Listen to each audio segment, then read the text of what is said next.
Hey everybody! It is time for our yearly Flash Fiction Contest, judged by you, the listeners. So if you want to be part of this, either as a judge or an author, you'll want to register at our forums at escapepod.org and check out all the information there. Submission window will be open from April 1st through April 15th. We can't wait to see what you have submitted, and we also can't wait to see what you guys decide are the best ones. So, check it out. More information at escapepod.org.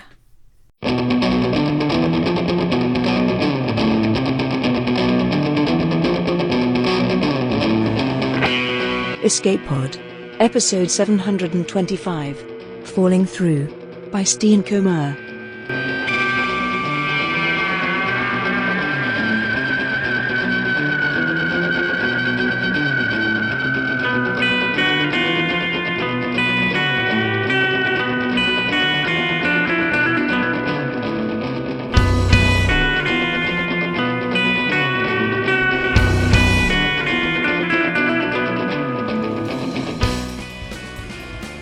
Hi there, and welcome to Escape Pod. I'm your host and co-editor, Mer Lafferty. Today we bring you Falling Through by Steen Comer. Steen is a writer of science fiction, fantasy, and other forms of the absurd, such as the author bio.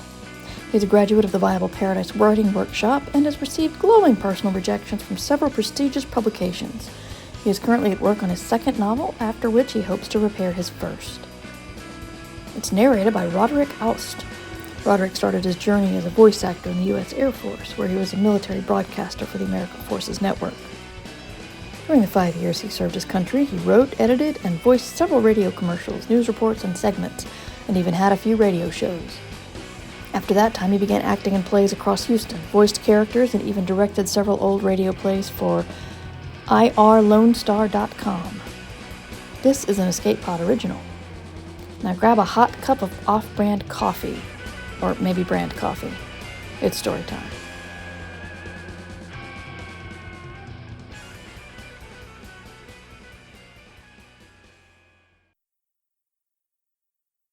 Falling Through by Steen Comer. Narrated by Roderick Aust. Woke up again. Checked the news feeds. Everything seems to be about the same.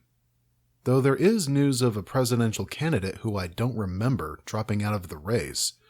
It's really hard for someone in my position to take an interest in politics, so that's not really a strong indication.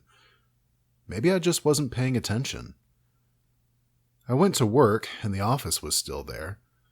My memory tells me I've had this job for a few months now, which is helpful. One of the most traumatic shifts I had, because it was one of the first, was showing up at my office job and finding that it was an auto body shop. Luckily, I had a faint memory of another location and was able to get there only half an hour late. My boss didn't even notice. That was when I first started really thinking about the shifts. I had been seeing the small ones for a long time, but that was the first incontrovertible one, the first that I couldn't explain away as an error of memory. I thought I was going crazy, of course. Spent a while like that.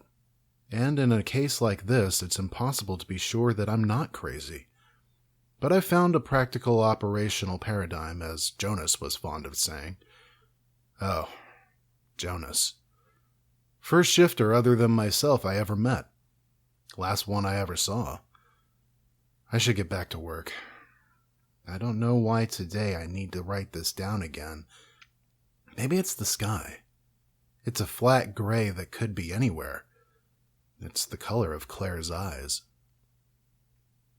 Writing earlier today got me thinking about things again. I feel a need to get more of this out. It just got frustrating after a while, you know?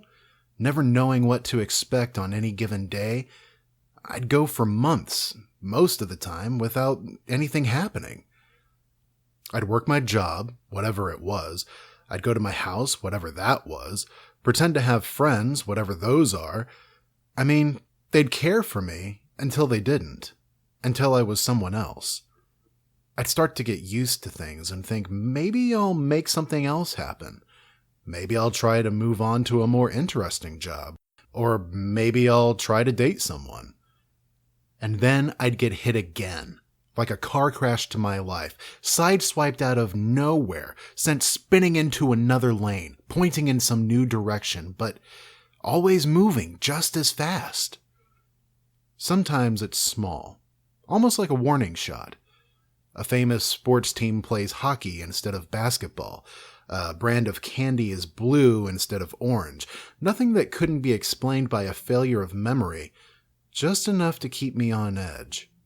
In a way, those are worse than the big ones, because the uncertainty is torture. When I wake up in another bedroom, or in another city, or in the middle of a war zone, it's easier. At least then I'm more certain that it's not just me. Funny thing, I'm just now realizing I've never had a particularly different body. I'm slightly skinnier or slightly shorter, but there's some residual body image thing going on. I've never woken up as another sex, or particularly fat, or significantly older. I'm always me, more or less. I don't want to lean toward body essentialism here, and maybe there's something to be said about the body as an anchor for a sense of self. Well, nothing else seems to make sense. Jonas never changes much either. He's generally a man in his 40s, hair so pale it could either be blonde or white. The first time I met him, he was a homeless tramp asking me for change. That must have been San Francisco, or maybe Baltimore, or maybe New Elizabethtown.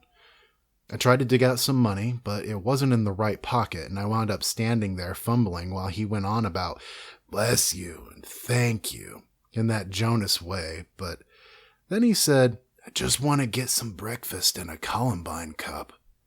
I stopped, one hand stupidly half out of my pocket. "What did you say?" He looked guilty and tried to ramble in a crazy old man way, but now that I was paying attention, the cunning, the trying to escape became obvious. See, I had just that morning walked past the place where my local Columbine cup had been, and now it was a Starbucks. I hadn't thought much of it at the time. It was one detail, the kind that resonates in an unnerving background way, but I'd never liked eating there anyway. I don't know. I guess I felt like if I was going to be crazy, then it was okay to be crazy to a guy in a trench coat sprawled in a doorway. He was outside the world, so I didn't care if he knew I was too. I squatted down next to him and, pretty calmly under the circumstances, said, "Columbine Cup doesn't exist here. They never did. I searched it." He stopped doing the crazy old man routine then. His dark eyes snapped to me, and for a moment I thought he was going to stab me. Then he grinned toothily and said, "Well, guess I'll have to settle for breakfast elsewhere. Does this place have Starbucks?" "Yeah," I said, like it was reasonable. "But they don't have the coconut milk here." He grunted. "Who's the president?" "Clinton." "Which one?" For some reason, we both thought that was hilarious, and his chuckle became my full-fledged howls of laughter. Passers-by must have thought I was as mad as the dirty old man on the sidewalk, and I did not care, because I'd found someone like me. I skipped work that day and took him to lunch. It was a world where I had an office gig that paid pretty well, so I could afford it. He seemed comfortable sitting in the booth. A king in rags, not at all ashamed of his condition. He ate his minestrone with enjoyment, but not the unrestrained abandon of the desperately hungry. "How long have you been homeless?" I asked. "Memory says a few months. Apparently I had a girlfriend. She left me. I took to drink." "Really, though? Maybe a week. I'll be out soon." "You know how long between shifts?" I asked, amazed that this was possible. He shrugged and kept sipping his soup. "You get an instinct for it after a while." "How long's a while?" He looked up at me from under bushy eyebrows and said, "What does how long mean?" "Good point," I said, and settled back in the booth. I didn't know why it was suddenly okay to talk about these things. and a nagging feeling in the back of my head was screaming that eventually I was going to have to stop playing crazies with the old man and go back to real life. But then I took another sip of the coffee, missed when it was made with chicory here, and fell right back into the role. "It's the little things," he said, as if I had said it aloud. "The tiny details that make up a life. That's what's yours, not all this." He waved his spoon encompassing the restaurant, the city, the hairstyles and fashions and presidents and books and movies of the world. "This window dressing. When I was little," he continued, "I had a bear. Not a live one, a stuffed guy. Red he was, and button-eyed and sweet. Smelled of warm grass and cool sheets." "Was that real?" I asked, and immediately felt like an asshole. "No idea," he said. "But you know, I want it to be. Maybe in this world I had the bear. Maybe in this world I was an orphan. But," he tapped his forehead, "in here, it's real. Who cares what these fuckers say?" Something about his phrasing caught my ear. "Which fuckers? You think this is a conspiracy of some sort?" Another shrug, but slower and more ambiguous. "Does it matter?" "Well, of course it matters," I said. "If someone is doing this, whatever to us, we can figure out how to—" And before I said end it, I realized the flaw in my logic. "And what are you gonna do? Let's assume it is some conspiracy," he said. "So you find the CEO or the King in Yellow or the whatever and say, 'Okay, look, you.'" Here he pointed his soup spoon at me accusingly. "You best give me back my life, whatever life was mine, wherever that was, whoever I am." And then what? I stared glumly into my coffee. "Yeah, I guess you're right." "What you gotta do is get yourself a good, practical, operational paradigm." He said it with capital letters, but I couldn't tell if that was emphasis or sarcasm. "You get evidence. You make a model for what's happening. You keep with that model until you get evidence that contradicts it." "You sound like a scientist," I said. "I will be soon," he said, and dove back into his soup. I saw Jonas off and on for a while after that. When we parted company, he didn't have a phone or address, but a few months later I saw him on the street wearing a cream-colored suit. I couldn't tell if he had changed physically or just lost some of the patina of homelessness. I was afraid he wouldn't recognize me, or rather I was afraid that I was being crazy and thinking it was him. After a life of so many strangers thinking they're your friends, it's hard to guess if it's true from the other side. But he recognized me and reached to shake my hand. I looked at his outstretched hand with fear. In that moment, I saw a way out. If I ignored him, pretended I didn't recognize him, and walked away, I could tell myself that it had just been a trick of the mind, that everything was fine, that I lived a normal life like everyone else. But if I accepted that contact from someone else who lived in the same madness as me, it was no longer madness. It was real. I was terrified. I took his hand. I didn't really have a choice in the end. We went to lunch again, at the same restaurant. "For continuity's sake," he said, laughing. This time, I had the minestrone. It was bland and watery, and the beans were undercooked, and the waitress who worked there was the same one from last time, but about 40 pounds heavier and with an easy smile she hadn't had before. But it was good to see Jonas again. I don't know what he was doing for work, but this time he paid the check. And when he pulled his wallet out of his coat, it came with a bundle of receipts and a couple of photographs. The only one I saw clearly was, for some reason, a picture of an empty chair. We talked with the same strange ease we had before. It wasn't, as I dreamed it would be before I met someone else like me, an excited gush of reconnecting lost souls alone in a world that made no sense. It was just two people who had something in common. It was like seeing an uncle who only shows up to weddings and funerals. You know nothing about him, but you don't need to because he's family.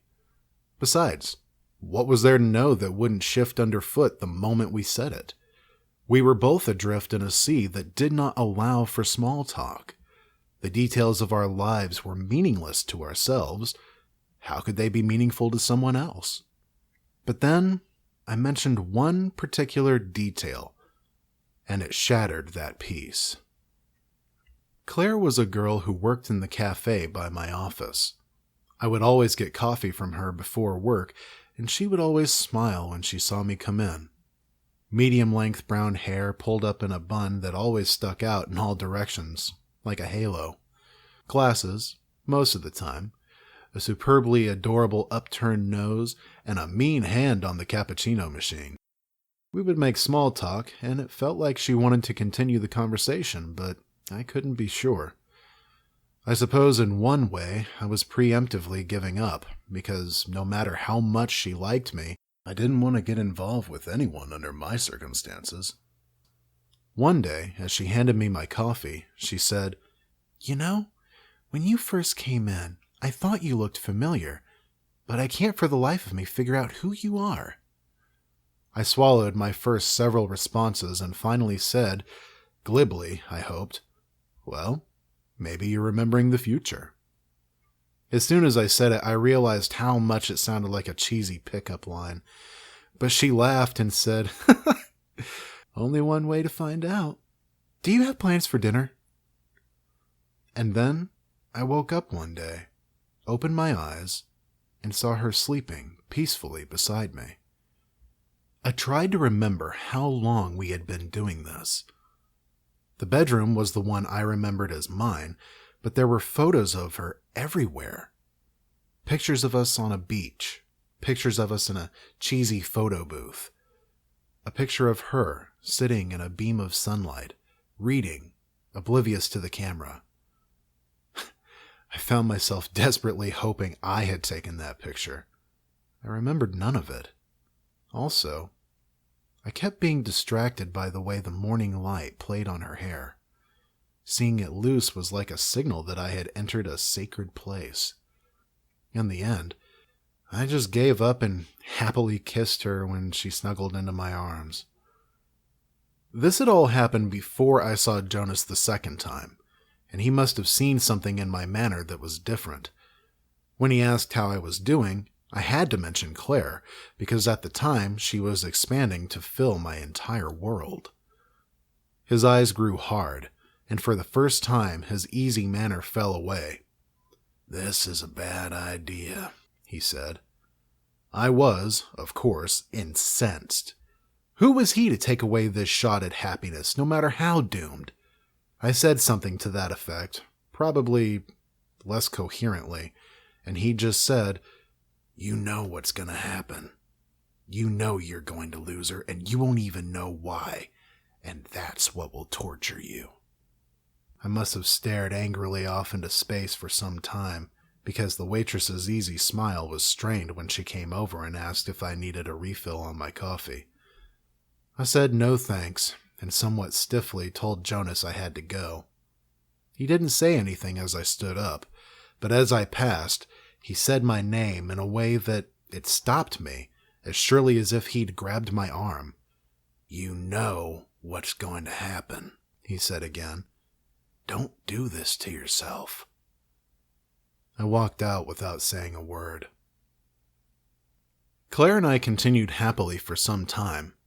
We laughed and loved, and she got fired or quit from the cafe and got a job elsewhere in the city, so I no longer saw her when I went to work, and it became imperative that I saw her when I came home. We spent a while like that. It's difficult to say how long from here and now, but at the time, it was enough. And in that time, I believe I never had a major shift. Well, little things would change, but nothing that couldn't be a failure of memory. I don't know if... God damn, it's difficult to type this. I was going to write, I don't know if being in love caused the world to stabilize, or if that was the other way around. And even now, I can't type being in love without quotes because it hurts too much to admit. We were in love. There. I said it. I loved. I was capable of loving. I was capable of being loved. For a while. One day I came into the bedroom, getting ready for work, and I saw her standing by the dresser. She had picked up the photo of herself and was holding it, looking at it strangely. I asked her what was wrong while struggling with my tie in the mirror. She frowned, and after a long while said, "It's just... I'm sitting in this chair, in this photo, over there." She waved toward a corner of the room. "But I don't remember having this chair." My hands froze in mid-knot. I made a leap of hope. "Well, it was a while ago when I took it." She smiled again, the warmth of it unfreezing my hands.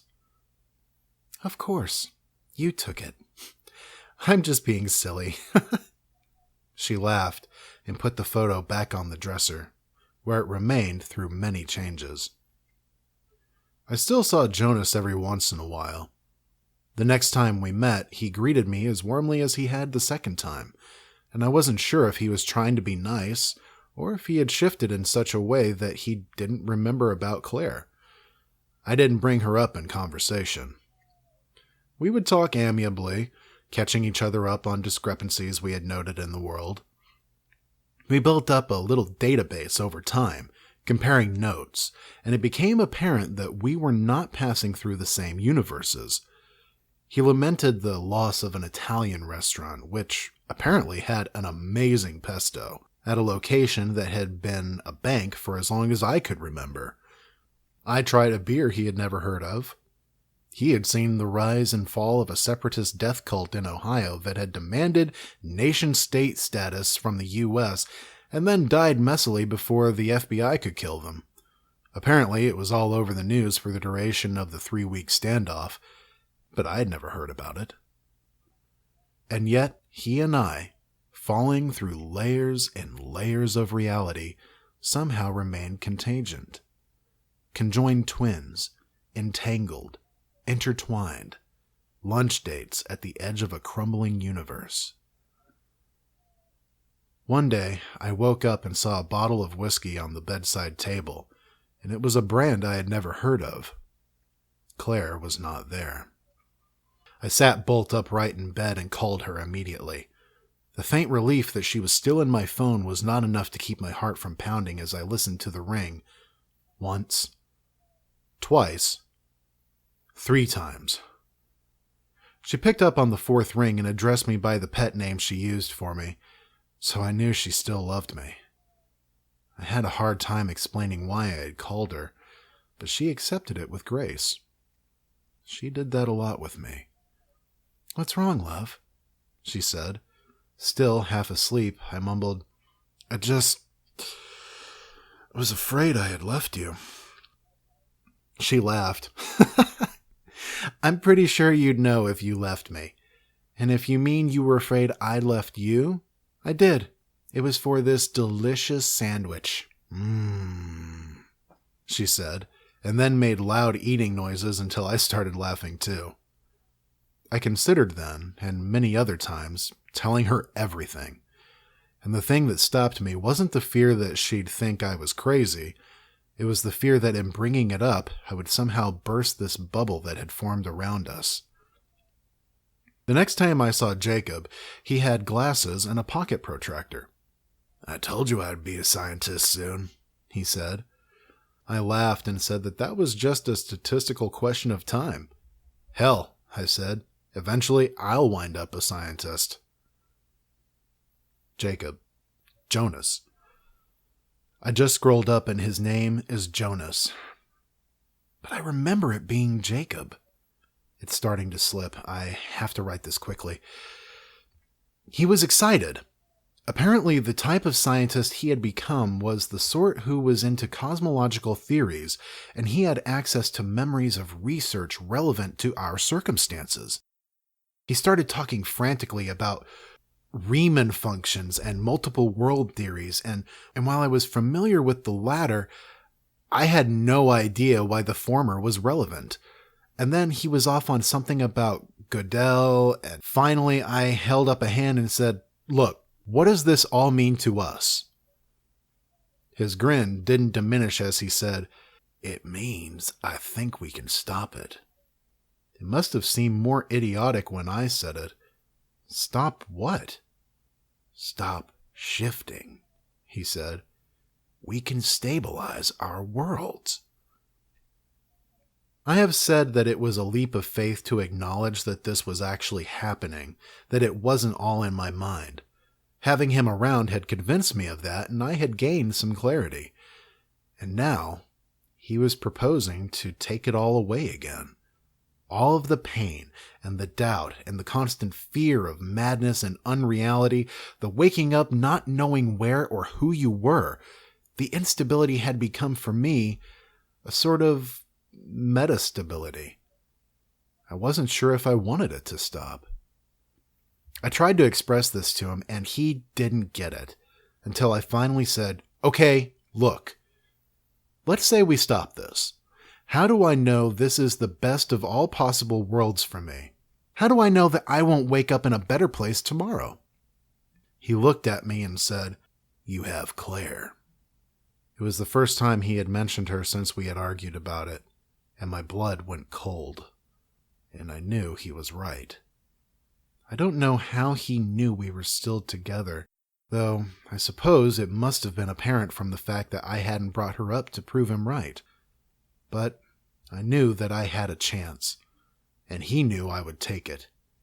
His trying to convince me was a formality after that.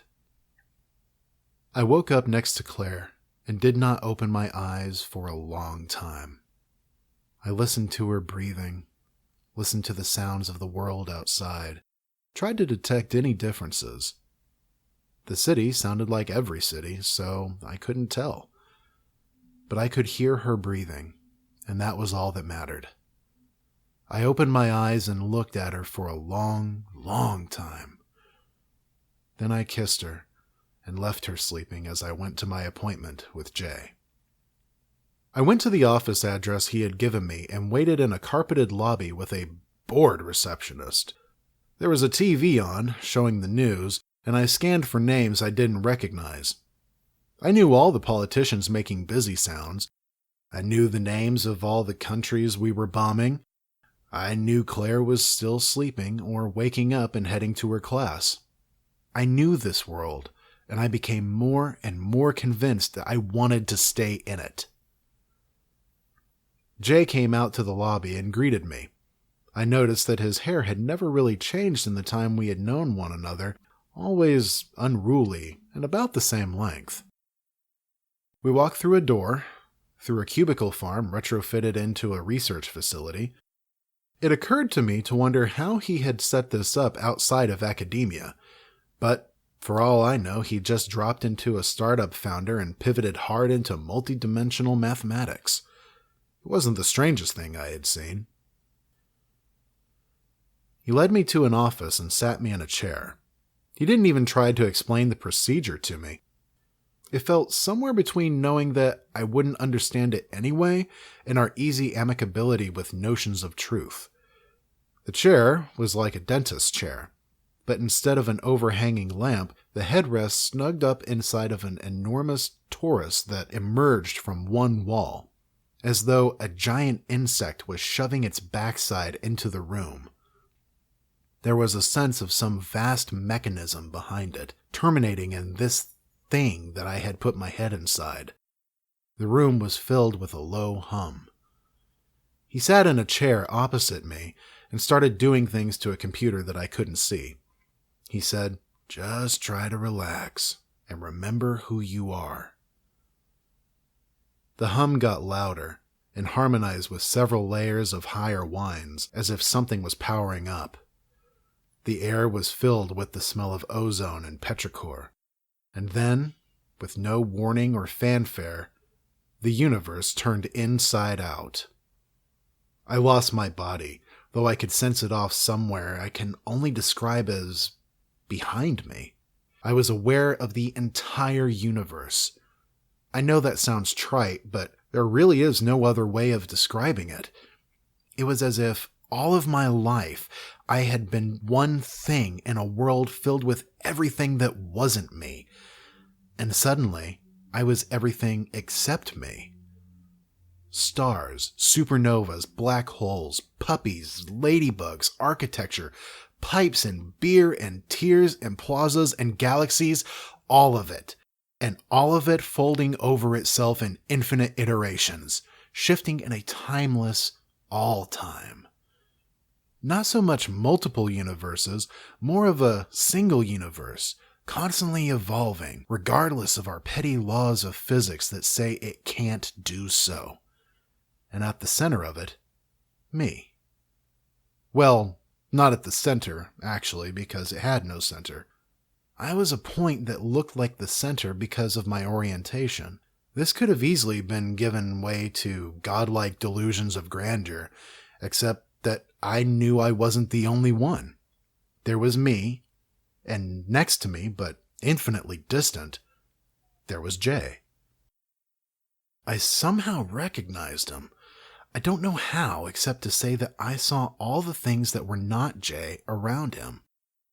So there was me, and there was him. And there was Claire. She was also a constant. I knew in that moment that our meeting had not been an arbitrary shift of the universe and could not be undone by it.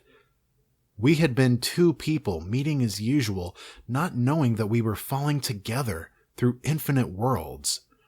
Two astronauts reaching out to each other on a space station, one of them seeing only the interior of the station, the other insanely aware that they are barely missing Earth at thousands of miles an hour. I had been wrong to fear losing her to a folding universe because she traveled with me in the folds. I couldn't lose her to some act of God, some cosmic excuse that I could hold myself blameless for. I could only lose her by making the same mistakes anyone in the multiverse might. Except now, the multiverse was becoming singular, and taking her with it. I saw all of the probabilities collapsing into a single monolithic universe, beholden to a single set of laws, and I saw the waves of probability carrying Jay and Claire farther away from me. I knew that Jay was no longer in the room with me, wherever my body was, and that he was living some other life, where he had never had reason to consider the multiple universe theory. I didn't know if I was actually changing the entire universe, or if I was settling into one and it was my perception that was changing. But it didn't matter, because all I could think about was seeing the iterations of Claire as she moved laterally through probabilities. Claire as a school teacher, single for the rest of her life. Claire happily married, not to me. Claire in a terrible car accident years before I would have met her. Claire as a soldier fighting in some desert war. Claire spiraling in toward a final probability, a certainty, somewhere far away from me. I must have screamed. The entire universe shook with my screaming. Things loosened as I fought the process, then immediately began to coagulate. I screamed again, pushed and flailed, and the multiverse tumbled through 1,000,000,000 variations. I was briefly aware of Jay in the same room with me, only the room was an open field, and we were just standing there, screaming at the sky. I was in Bosnia, in a building as the rocket struck it. I was in a swamp somewhere, staring into the terrifying blackness between the trees. I was an infinite series of myselves, remembering every trauma and every hope, and I wanted nothing more than to go back to the one where I could see her hair in the soft morning light again. I pushed hard in a direction that did not exist. There was a flash of utter silence, and then I ceased to be, and with me, everything else. And you're gonna ask, what happened next? Honestly, I don't know. I woke up like I always do. I was in my room again. On the bedside table was a photo I recognized of an empty chair, bathed in sunlight, with a book splayed, unread. Some things were the same. Some things had changed. I knew I was gonna lose her, but I thought it would be due to some kind of error on my part. I didn't realize that I would lose her by becoming the person who warned me I would lose her. If what happens is a collapse into a singular reality, then I have a lot to do before I reach that point. I still have to meet myself in that doorway, and come up with the theory, and warn myself off from loving Claire, because I know me, and I know that will just make me love her more. Plenty of time in that to try again. I look over at the stuffed red bear on my dresser. It's faded with age, and is almost certainly not the one I had as a child. But it reminds me of who I really am, and that's what matters. The cafe where Claire worked is a bookstore, falling through different universes, like we said. So, maybe I messed up the fabric of the universe. Or maybe I just unstuck myself in space-time. I don't know. But now I'm writing this, and it's been a few months, and I've been hitting the bottle pretty regularly. In my lucid moments, I'm pretty sure I'm going to be fired soon. But I know of a doorway where I can sleep it off. At least now I have a practical operational paradigm, and maybe I can try again as someone else. I still look for her every day.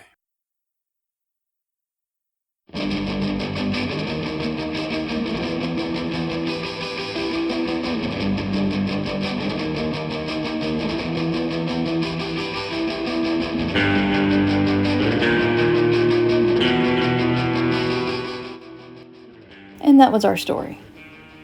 While reading the story, I keep thinking about the Berenstain Bears. There was a time in the early 2010s, I think, that the people of my generation, Generation X, all sort of looked up and said, wait a minute, they spell it Berenstain like stain on a shirt? It wasn't an E-I-N all the time? So many people were confused that some tongue-in-cheek conspiracy theories came up about how the world changed, and only few of us recognized the little things our new lords and masters got wrong, like the spelling of Berenstain. Through this confusion, I learned about the Mandela effect, which is a shared false memory.